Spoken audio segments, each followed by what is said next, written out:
తమ్ముడు నాకు కథ జ్ఞాపకం వస్తా ఉంది. ఒక రాజా అనే వ్యక్తి ఎప్పుడు సైకిల్ ఎక్కి తిరిగేవాడు. ఏ కష్టం లేదు, పెట్రోల్ ఖర్చు లేదు, ఎక్కడికి పోవాలన్నా సైకిల్ మీద దూసుకెళ్లిపోయేవాడు.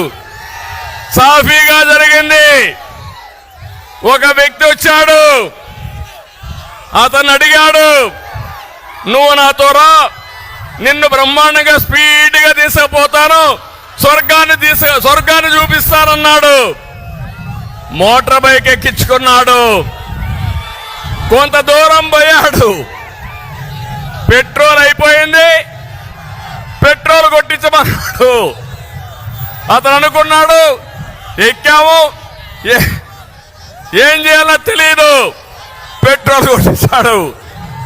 అక్కడి నుంచి ఇంకొంత దూరం పోయాడు, మోటార్ బైక్ చెడిపోయింది, రిపేర్ చేయమన్నాడు, రిపేరు చేశాడు.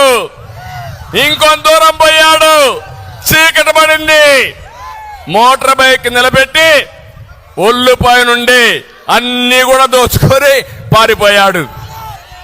అంటే మీరు గుర్తుపెట్టుకోవాలి, ఈరోజు ఈ ప్రభుత్వం మీకేం చెప్పింది?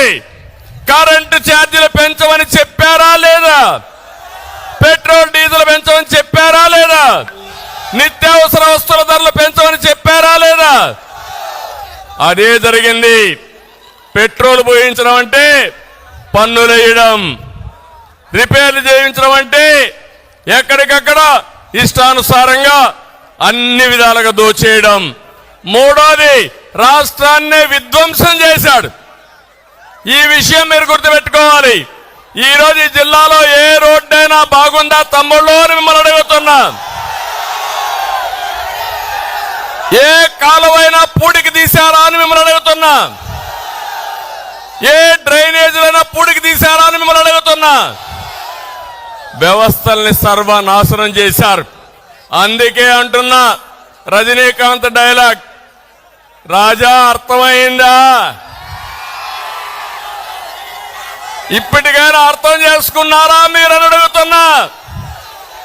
రేపు రాబోయే ఎన్నికల్లో చిత్తుగా ఈ పార్టీని వదిలిపెట్టి భూస్థాపితం చేయడానికి సిద్ధంగా ఉన్నారా తమ్ముళ్ళు అని మిమ్మల్ని అడుగుతున్నా, ఆడబిడ్డలను అడుగుతున్నా.